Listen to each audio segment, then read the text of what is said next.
Dear President-elect Joe Biden and Vice President-elect Kamala Harris. Dear Mr. President. Dear Mr. President-elect. Dear future President and future VP.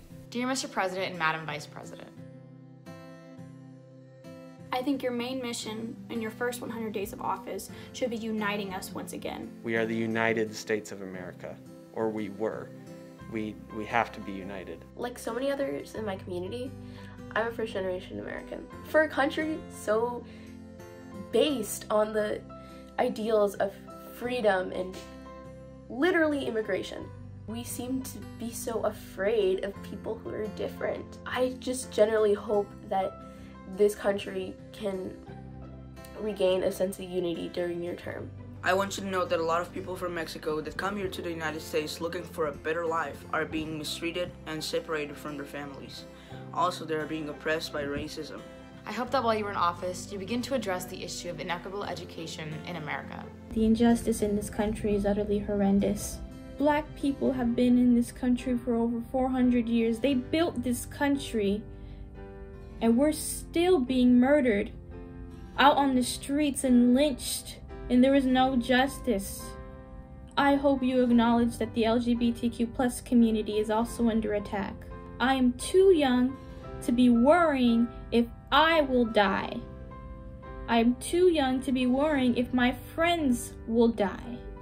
I don't want to go to school and be afraid that someone's going to pull out a gun and kill us.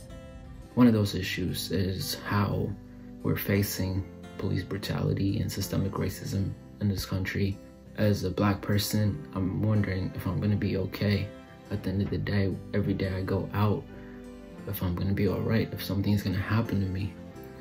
One thing that I really care about is safety. One way to accomplish this is through police reform and allocation of funds towards things that have been actually proven to decrease crime rates. By allocating funds that would normally go to police departments and instead putting them towards things like education, social security, and other social programs, we can actually help make an impact on crime rates.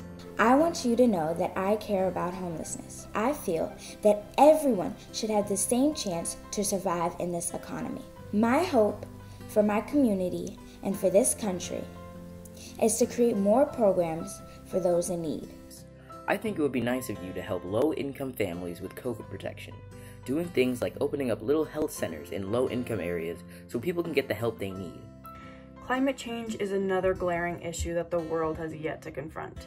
The stability of the atmosphere is important because it doesn't only affect my generation, it affects the quality of life of every other generation after ours. Continue to bring money back to middle-class families, continue to rise the poor out of unemployment and back into jobs in our country. VP Kamala Harris, I hope you know that being in your position is a huge inspiration for Black women among this country. And I hope you know that it shows that with hard work and dedication, we can accomplish all of our goals. It also makes me happy that you're inspiring young girls all across the nation that they too can be VP or president, and they can do anything they set their mind to.